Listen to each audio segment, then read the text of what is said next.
from Spain's 42 largest companies and over 200 national and international investors who will be holding close to 1,000 one-to-one business meetings.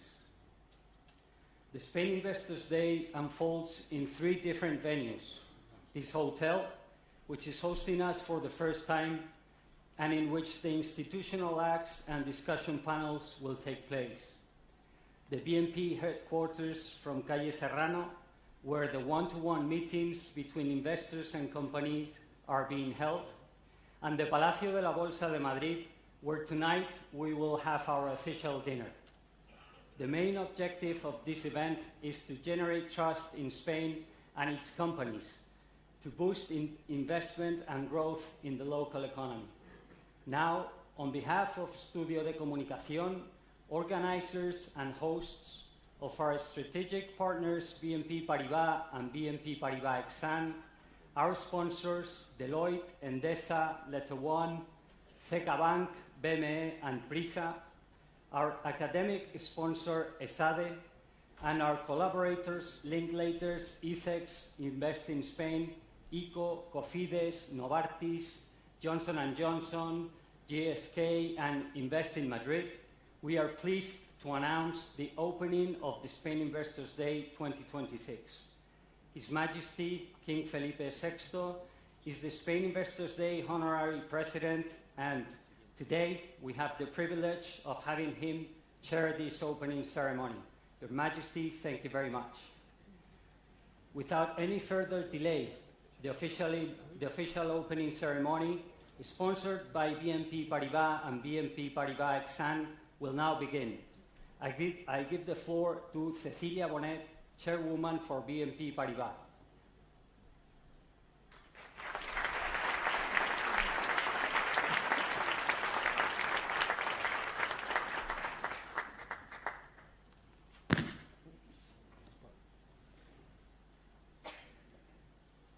Your Majesty, Mr. Minister of Industry and Tourism, Mr. Vice President of the European Central Bank, Mr. Mayor of Madrid, authorities, chairpersons and CEOs, representatives of the investors community, dear friends, good morning and welcome to the 16th edition of the Spain Investors Day. BNP Paribas is very pleased to welcome you all to this event we have the privilege to co-organize. I would also like to express our immense gratitude to His Majesty for his presence today with us, a highly valuable support in the promotion of the Spanish economy. The context of the present seed is probably the most complex we have known in the history of this event. The international context has been heavily transformed. We are living a complex interplay of geopolitical and economic tensions alongside the emergence of new opportunities driven by the unprecedented pace of technological advancements. Several conflicts continue or arise, affecting different regions, including Europe. From an economic standpoint, this ongoing reconfiguration is gradually giving way to a world with more barriers and that will have an impact on investment decisions. Nevertheless, the global economy continues to grow and the accelerating pace of technological innovation continues to expand the horizon for progress. But the European economy is being challenged.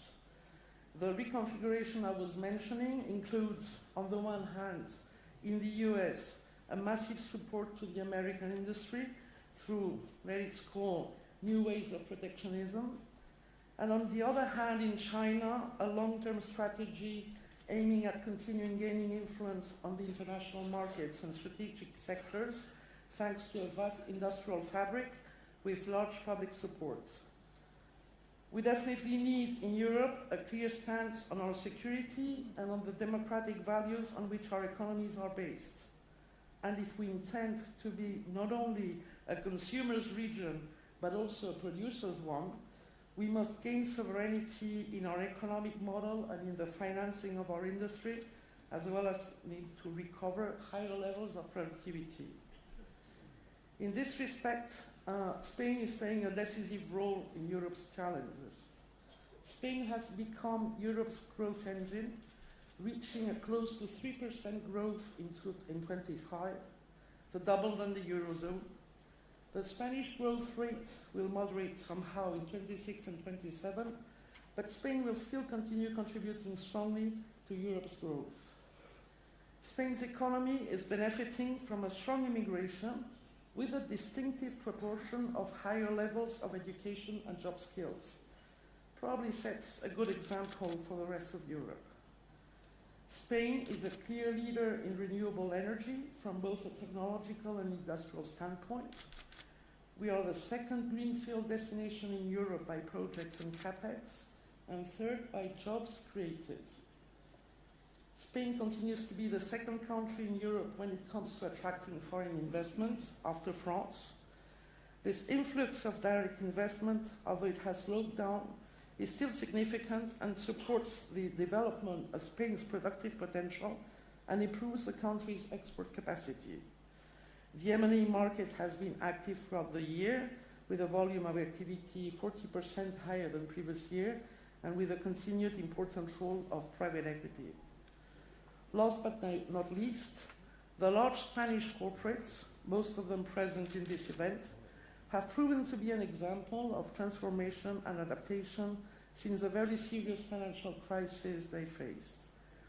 These groups are an illustration of brilliant streamlining of the business, diversification of markets, strong investment and innovation, and financial discipline. Spain counts on world leaders in as many sectors as renewable energy, telecom, infrastructure, health, or data centers. During the coming 2 days, you will have the opportunity to meet these companies, or maybe to attend some of the roundtables planned on several strategic subjects. I sincerely hope you will enjoy the positive exchanges of opinion on Spain. Again, thank you all for your presence.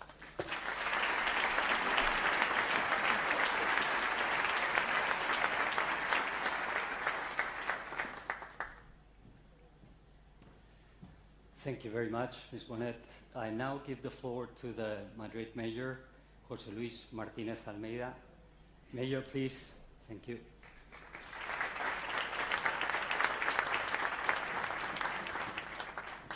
Majestad, Ministro de Industria y Turismo, Vicepresidente del Banco Central Europeo, Presidente de Spain Investors Day, Presidenta de BNP Paribas, Presidente de Estudio de Comunicación, Consejo Rector de Spain Investors Day, patrocinadores, señoras y señores. It's a great pleasure to welcome you to Madrid and Spain's Investors Day.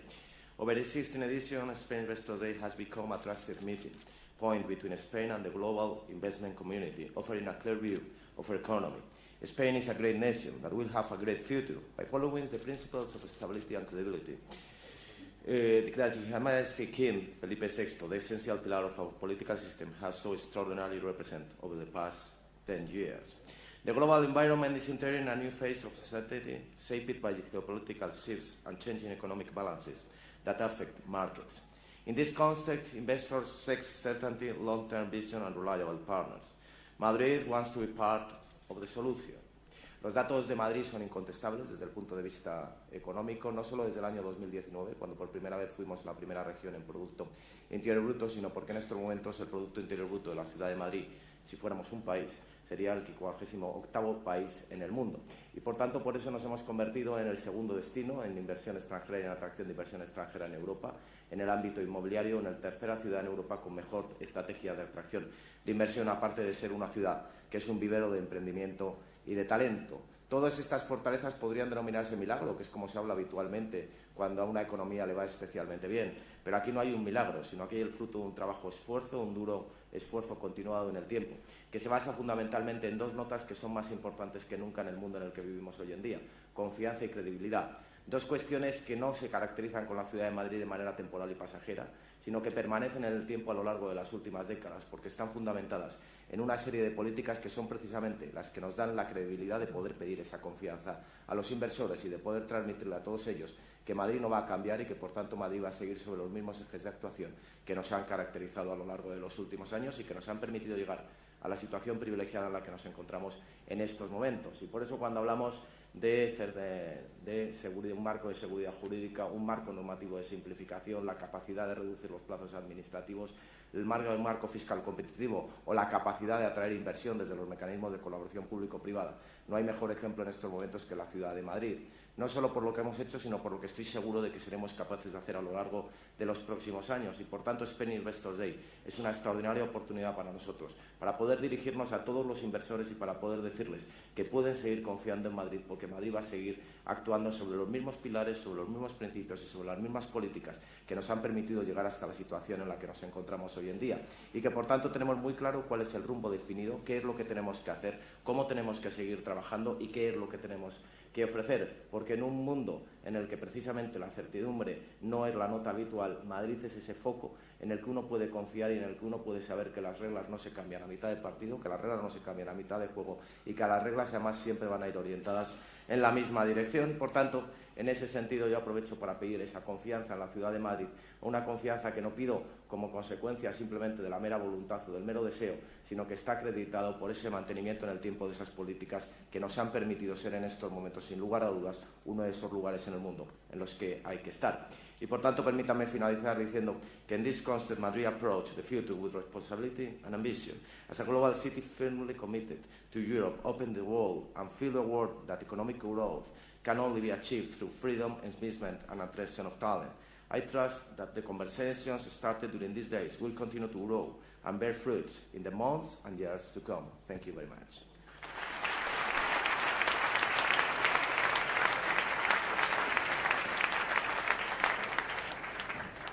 Thank you very much, Mayor. It is now the turn for the Vice President of the European Central Bank, Luis de Guindos, please.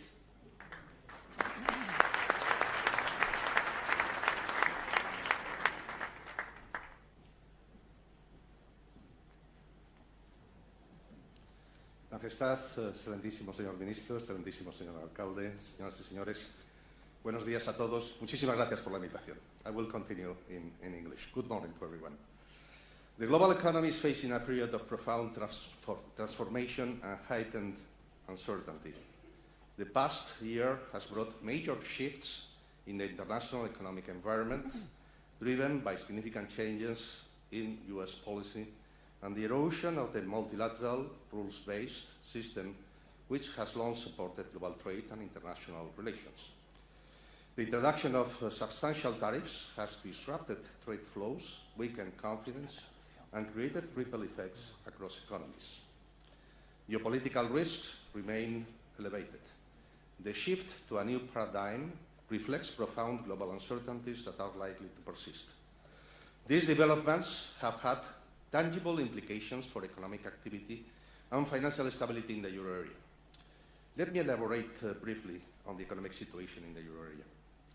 Inflation remains in a good place, having hovered within a narrow range around 2%.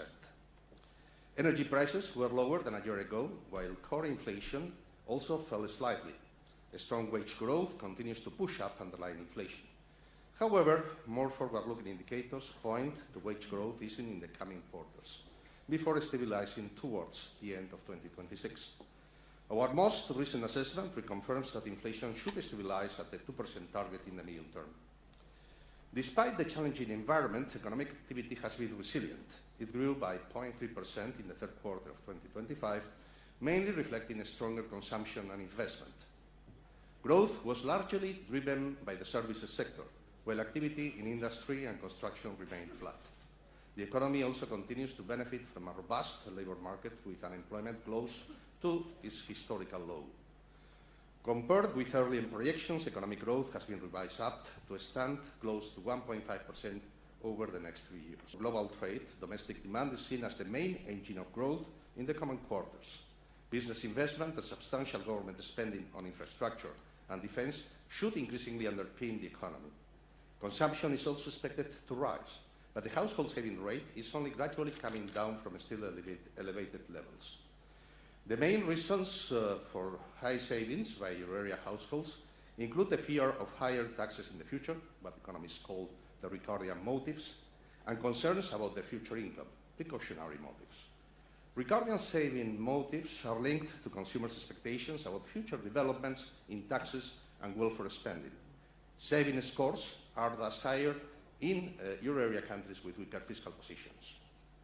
As an open economy deeply integrated to global supply chains and international financial markets, the euro area is exposed to external shocks and vulnerabilities stemming from geopolitical and trade developments. China has become increasingly more competitive in key export sectors of euro area countries, with its share of global exports rising steadily, particularly in advanced manufacturing and green technology sectors. But high uncertainty in the global environment does not appear to be reflected in current market pricing. In fact, negative surprises, such as re-escalation of trade or other geopolitical tensions, setbacks in artificial intelligence advances, or intensifying doubts regarding US fiscal or monetary policy credibility, could trigger abrupt shifts in sentiment, with spillovers across asset classes and different geographies. Geopolitical threats raise downside risks to growth. Countries more reliant on trade or burdened with higher levels of public debt are at greater risk of amplification effects and resulting downside pressures. On the financial side, the heightened uncertainty could result in higher risk premia, tighter lending conditions, and weaker loan growth. While financial markets appear to price in very benign outcomes and downplay tail risks, safe haven flows into gold have driven up prices to record highs, signaling elevated geopolitical risk and policy uncertainty. The materialization of geopolitical risks could form a common trigger for three of the main sources of risk and vulnerability for euro area financial stability today. First, stretched valuations in increasingly concentrated asset markets raise the risk of sharp correlated asset price adjustments. Sudden market drawdowns could pose challenges to euro area non-banks, especially given their liquidity and leverage vulnerabilities, increasing the risk of fire sales. An opaque private equity and private markets could easily cause or amplify market downturns. Second, growing interlinkages between banks and the non-bank financial sector could expose funding vulnerabilities in stressed market conditions. And finally, fiscal challenges in some advanced economies could test investors' confidence, possibly triggering stress in sovereign bond markets. Market concerns about our US fiscal credibility have risen on the back of persistently high fiscal deficits and have contributed to a steepening of yield curves. And simultaneously, fiscal fundamentals in some euro area countries have also been persistently weak. That said, financial markets have so far smoothly accommodated high levels of issuance, but the structural challenges could further limit the fiscal space. Planned defense spending to meet the new NATO target, aging populations, and climate change represent major challenges. To mitigate the current risks to the sustainability of sovereign debt, excessive fiscal deficits and public debt in the euro area need to be reduced in line with the new economic governance framework. Let me conclude. In this uncertain macro-financial environment, preserving the resilience of banks and the broader financial system remains crucial. Banks should maintain sound solvency and liquidity positions to enable them to absorb potential shocks ahead. At the same time, we are making significant efforts to reduce undue complexities, simplifying EU banking rules and the reporting and supervisory framework for lenders. In view of the growing importance of the non-bank sector, it is vital to monitor it more closely and strengthen its regulation from a macro-prudential perspective. We are facing a big change in the world order, with mounting geopolitical challenges. The only viable path forward is to sustain our European values and promote a stronger cooperation and deeper integration within Europe. To strengthen Europe's growth prospects and reduce its vulnerability to future shocks, we need more Europe, not less. The world has changed, and Europe has to adapt to this new paradigm. Greater cooperation and integration are not optional. They are the only way forward for Europe. Thank you very much.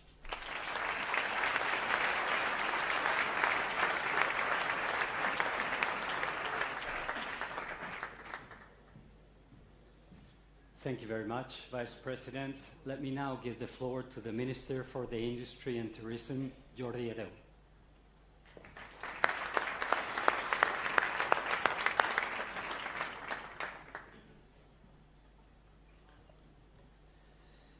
Majestad, muchas gracias por su presencia hoy aquí y por su constante apoyo a la promoción de la economía española.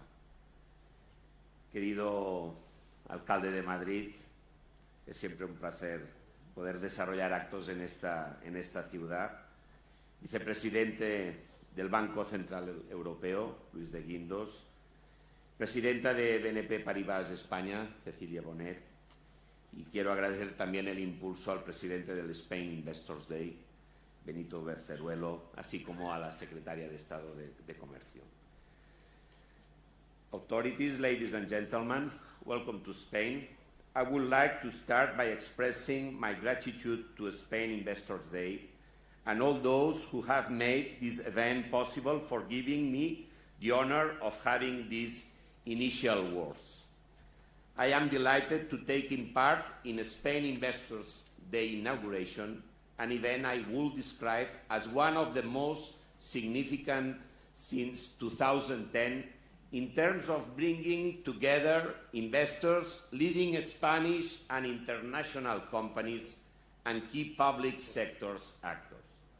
This is a forum that year after year allows us to conduct a joint professional analysis between the public and private sectors of our country's economic situation and the outlook for the coming year.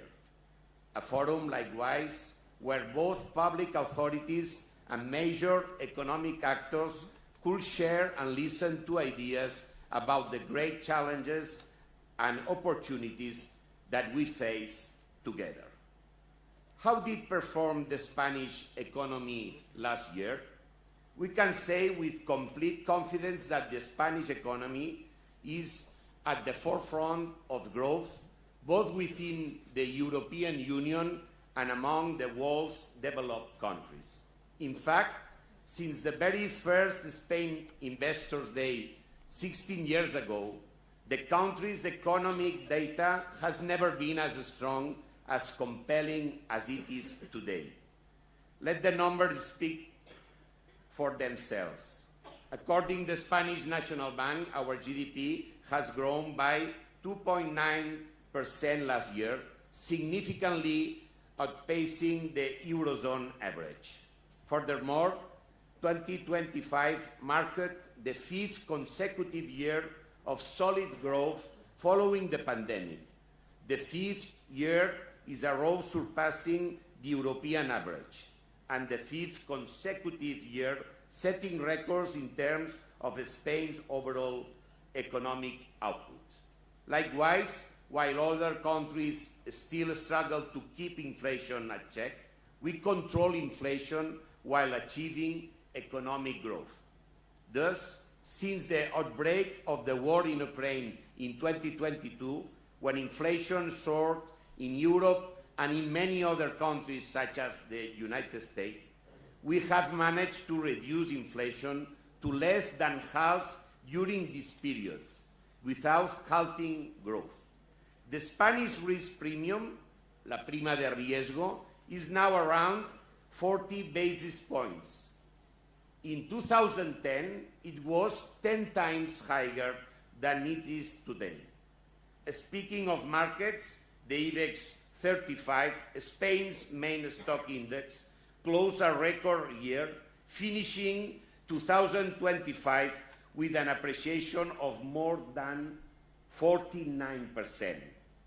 In other words, the Spanish stock market led growth among all developed countries' stock exchange last year, alongside South Korea's. In the labor market, we also closed a historic year with 21.9 million workers. Never in Spanish history have so many people worked like today. And these are some of the many indicators that I could mention to characterize this amazing growth. Moreover, I would like to point out two things regarding the context of this performance. First, the ever-growing complex international context. Since the pandemic in 2020, the circumstances surrounding the growth of the Spanish economy have grown increasingly complex each year. And yet, despite these challenges, the trajectory of the past 5 years has been clearly one of success. Second, that this achievement, this economic success, is an accomplishment for everyone, the public sector and the private sector, include business workers, the government, and the Spanish society. We must keep this in mind because the lesson is clear.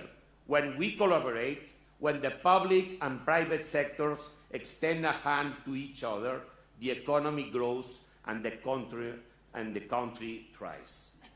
There are many reasons behind this extraordinary performance.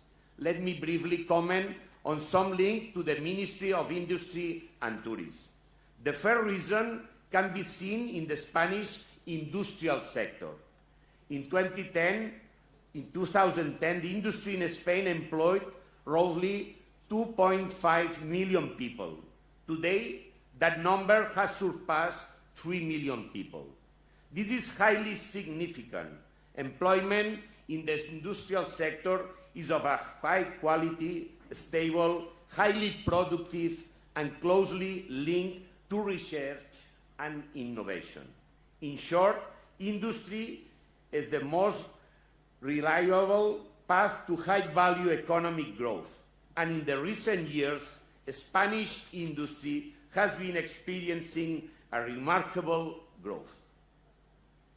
Let me give you some concrete examples of this growth in industrial investment in our country, exemplified in foreign investments in our country, such, for example, Volkswagen Power Co., that is establishing advanced battery manufacturing capacity in Sagunto. CATL, with Stellantis, is constructing Europe's largest LFP battery gigafactory in Zaragoza. In biomedical innovation, AstraZeneca's Barcelona Global Hub hosts 2,000 employees and more than 300 active research projects. In clean energy and industrial decarbonization, Moeve is investing over 3 billion euros in Andalusia. In digital infrastructure, Microsoft has quadrupled its investment to 2.1 billion euros for AI-enabled cloud services and computing centers. To explain all these success stories of this industrial growth, public-private collaboration is essential. On one hand, the government, through the industrial purchase, has mobilized over more than 3 billion euros, serving as a foundation and a catalyst to attract an even larger amount in private investment. This has had a significant impact of the creation of jobs and the development of new high-value projects in our country. A second reason, linked with my minister, I would like to refer here is the tourism. During the past years, we have witnessed the growth of more tourists, both in terms of the number of visitors and the total expenditure. The Spanish tourist sector, once again, through public-private collaboration, has built a much more better tourism in the last few years. A third reason behind this growth is innovation. This 85% of Spanish enterprise plan to increase research and development investment in 2026, the highest projection in Europe and above the global average. This reflects corporate confidence in Spain's future and a trend started last year. Likewise, last year's European patents in Spain more than doubled. Spain has become a hub where knowledge is not just created, but rigorously protected. To conclude, this outstanding performance does not come from government alone. It does not come from business alone. It comes from partnership. It happens when government creates a framework and companies have the confidence to invest and take risks. Our job of the Ministry of Industry and Tourism is pretty straightforward, creating an ecosystem that maximizes the growth of the Spanish economy from both the industry and tourism sectors.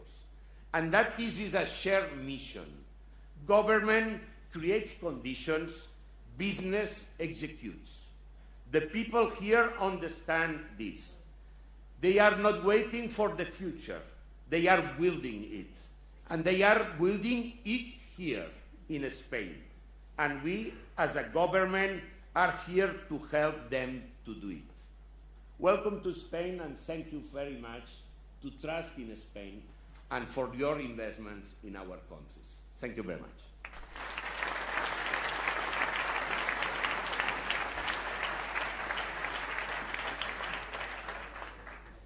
Thank you very much, Minister. And now, His Majesty the King of Spain has the floor. Your Majesty, please.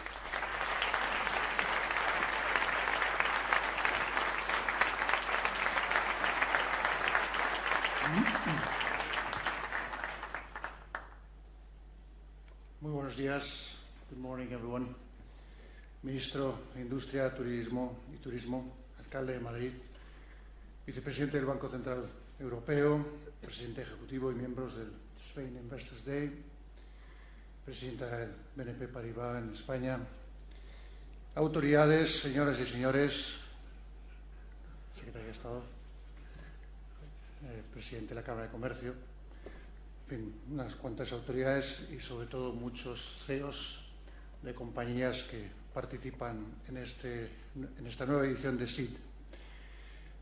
Good morning to all of you. It's again a great pleasure to be here in this 16th edition of SID, the opening session. And I would like to welcome all of you, of course making special emphasis on those who've traveled from abroad and are enjoying our city, nation's capital, and our country. I hope your time here is both rewarding and enjoyable. This SID, Spain Investors Day, has proven to be a great moment of welcoming all those interested, all those knowledgeable already, or prospective investors in our country. And this has, for years now, 16 years, well established itself as a consistent and trusted forum, even though we are facing an environment with growing complexity and uncertainty. The commitment to stability and uncertainty shown by SID and its organizers is truly remarkable, especially in these times when precisely uncertainty and instability are gaining ground on the international geopolitical stage. Times when practices we thought were no longer on the strategic and commercial menu, or were gradually disappearing from it, are making a strong and worrisome comeback. And when lessons from the 20th century, once considered solid and widely shared, seem now to be weakening rapidly. So stability and certainty are qualities that, when present, often go unnoticed. We take them for granted. They only acquire genuine importance when they are weakening, or when they're absent, or when we completely lack them. For investors, these attributes are of particular importance. Developing and implementing an investment project in a specific location, hopefully Spain, is a long-term process, often taking several years from planning to execution. So trust, confidence, stability are incredibly important. During this time, companies carefully consider a wide range of structural factors that they expect to remain consistent over the long term. That is why, despite an increasingly unstable and uncertain environment in the world, Spain continues to stand firmly by a strong commitment to free trade and international cooperation, viewing openness not as a vulnerability, but as a strategic asset. It is in this context that the SID, Spain Investors Day, remains as relevant today as it was 16 years ago. And the numbers show that this is absolutely true. It continues to be an outstanding showcase for Spanish companies and an excellent platform for fostering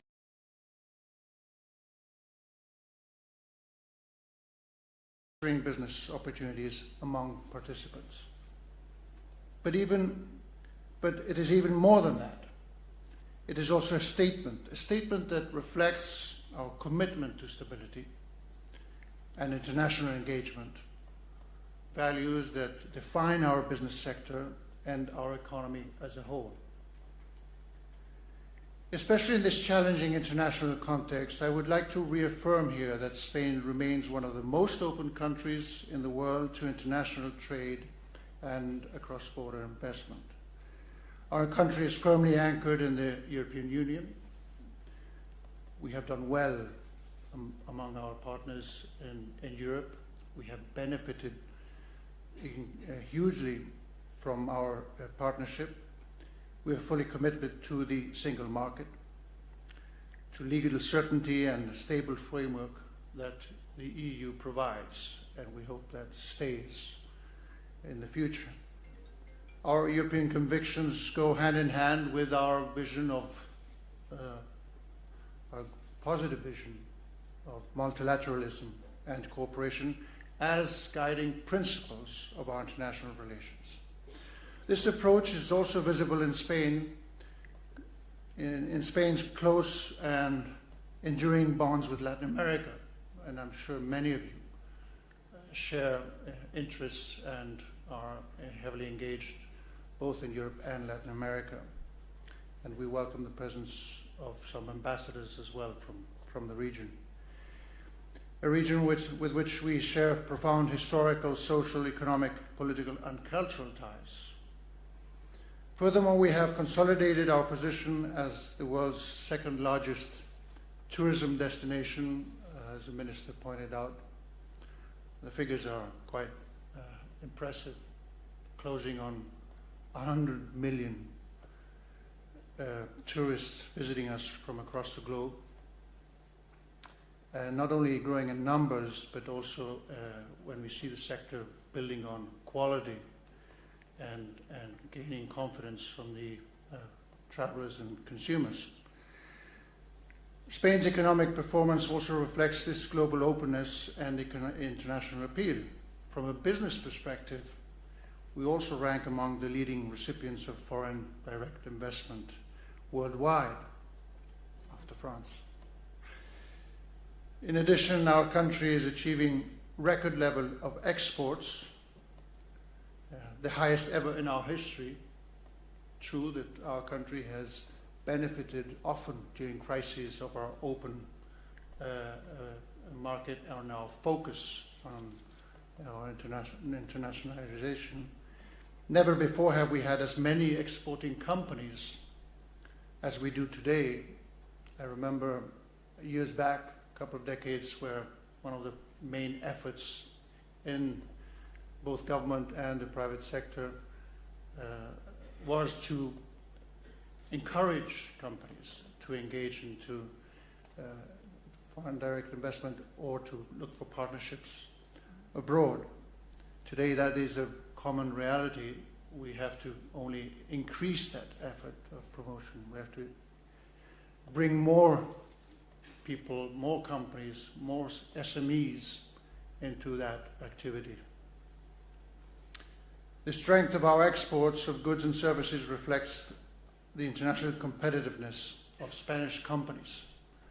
And this sometimes surprises those who don't know as much our structural realities of Spanish companies.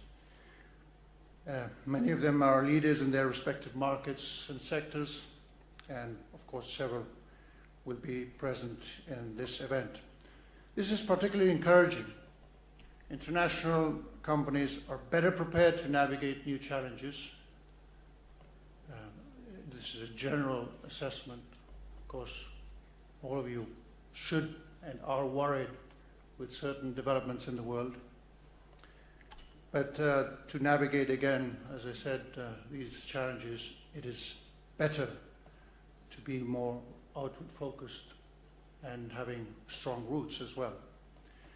They are more resilient across economic cycles thanks to the geographical diversification of their markets. They also create more qualified and stable employment and display a stronger capacity for innovation, something, as we know, is accelerating continuously. Well, we hope, and I think we often mention this, not only from a business perspective, but also from an approach looking at the benefit for society as a whole, is we hope this innovation speed and acceleration looks at the human values as well and is pondered by the benefits for human relations in the long term. Moreover, companies with a strong international profile generate important positive spillover effects, of course, transferring practical skills and technical knowledge through the international mobility of workers. That's another benefit of openness and flexibility and the interaction among different actors in the value chain. In short, Spain has long embraced openness to the world, not only as a driver of our economy, but also as a source of prosperity and well-being for its citizens while contributing positively, and I want to emphasize this, to the global growth. I think we all should be looking at that as well, looking at our own growth, each company, our country's growth, and global growth. I don't believe in zero-sum games in this aspect, and we've learned that the hard way for so long. Therefore, we proclaim, not surprisingly, that international investors and foreign companies are more than welcome here in our country. Their contribution has been decisive for decades. During difficult, challenging times, if we look at our history in the 20th century, those who put their money and betted on our stability, on our prosperity, have been well off.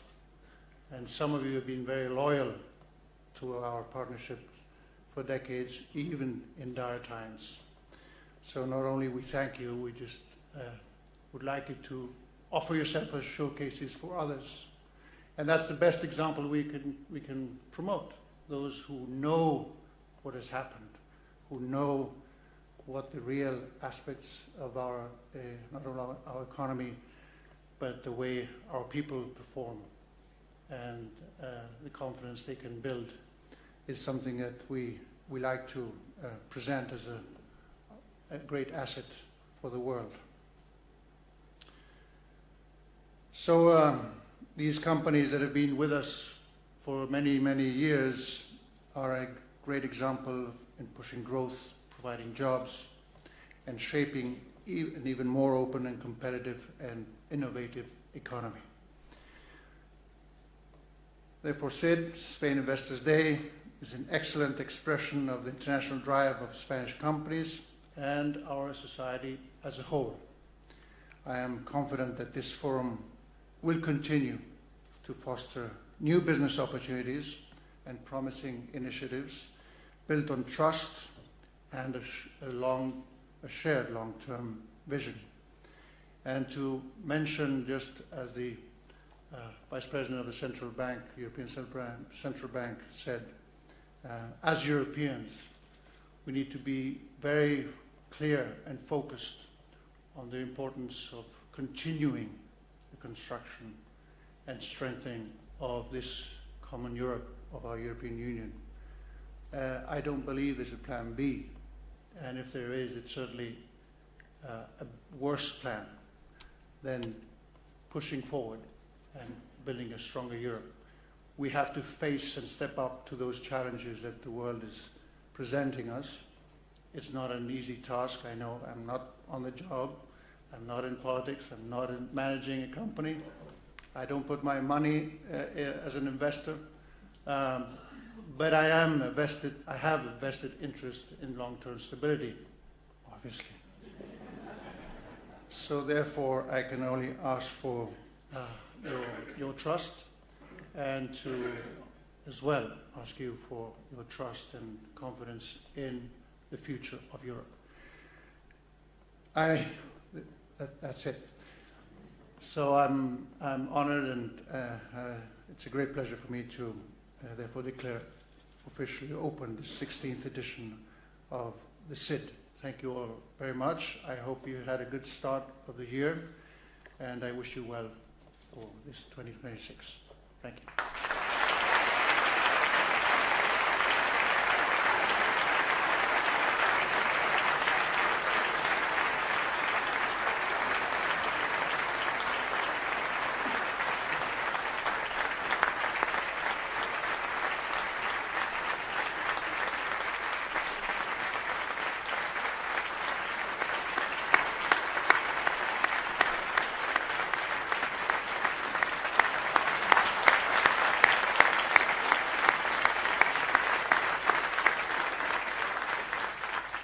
Thank you very much, Your Majesty. Thank you all for attending the opening ceremony of the Spain Investors Day. We're now going to have a coffee break, and we'll have the first panel of the day at 10:30. Thank you.